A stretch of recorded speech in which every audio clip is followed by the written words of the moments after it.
Guys, we have a project due in 3 days. We gotta start right now. Okay, yeah, let's start reviewing the contract already. Alright, I'd actually like to learn about the paintings first. But then, why don't we go see the paintings, guys? Like, you mean like go to Amsterdam? Yeah. See, it sounds like a plan.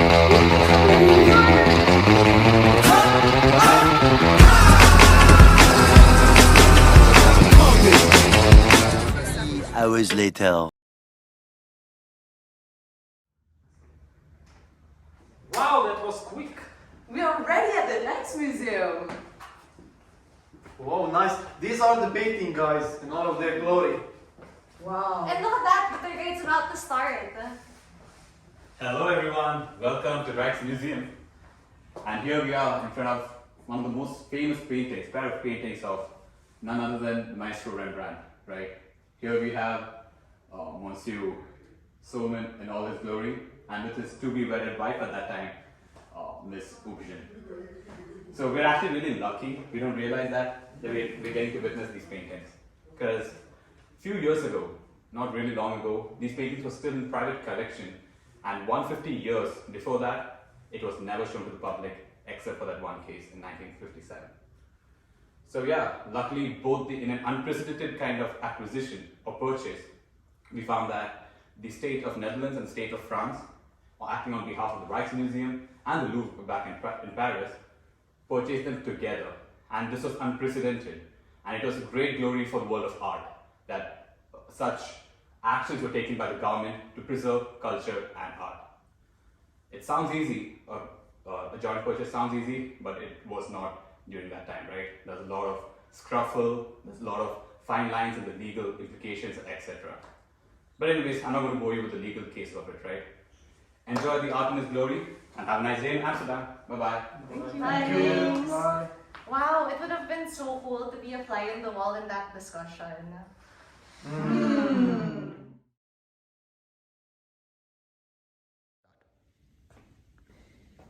Bonjour, Mr. Rothschild. Bonjour la France. Comment ça va? Ça va, merci. In fact, I'm willing to sell those two pieces of Rembrandt for 160 million, but under one condition that they should be exhibited together. And this is a non-negotiable point.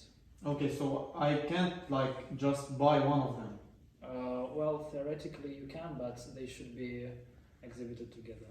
Oh, okay, so the final price is 160 million euros. Yes. Best I can do is 100 euros. Are you kidding me? No, I'm joking. I don't have enough funds in order to buy these paintings, so I have to pass the offer.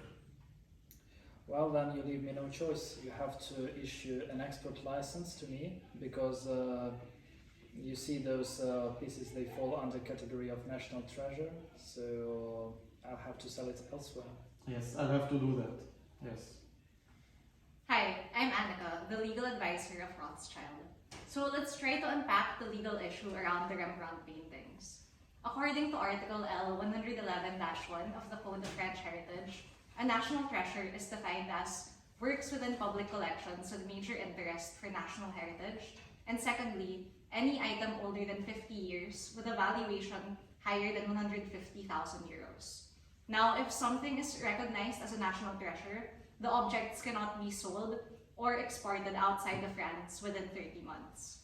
The legal issue is that the Rembrandt paintings clearly fall under the category of a national treasure by the given definition. Because these are national treasures, it may not be granted an export license for 30 months. In this case, France didn't enforce the 30-month hold from export because they couldn't afford the paintings. And this all resulted in public outcry because France did not respect the status of national treasure and granted the export license in less than 30 months. So let's see how this scene unfolds and how the parties will deal with this while staying within the law. Hello, Mr. Rothschild. Bonjour Netherlands. Hello, we're so happy to hear about this sale. We really want these paintings to go back home. So the State of Netherlands and the Rijksmuseum got put together to find the money, and we found it, and we're really ready to buy these paintings, if that's okay with you. It sounds fantastic to me. Awesome. Wait a minute, guys. Wait a minute. What again? What now, friends? Well, I'm gonna be straight with you. So the French people really want to buy one of these Rembrandts because you know their history. They have been in France for a while now. So we have 80 million. But And listen, why don't we buy them together, jointly then? it's a great idea, but under French law we can't do that. So the French law actually prohibits such joint acquisition where one particular item cannot be acquired by both the French government and another government. But what do we do then? I think I have a solution to that. So what we can do is like I can buy one of the paintings and you can buy one of the paintings for 80 million. So we can split Okay. it 50-50 and then you get the ownership of one of the paintings and I get the ownership too. But we can put it and exhibit both paintings at the same time, alternatively between the Louvre and the Rijksmuseum.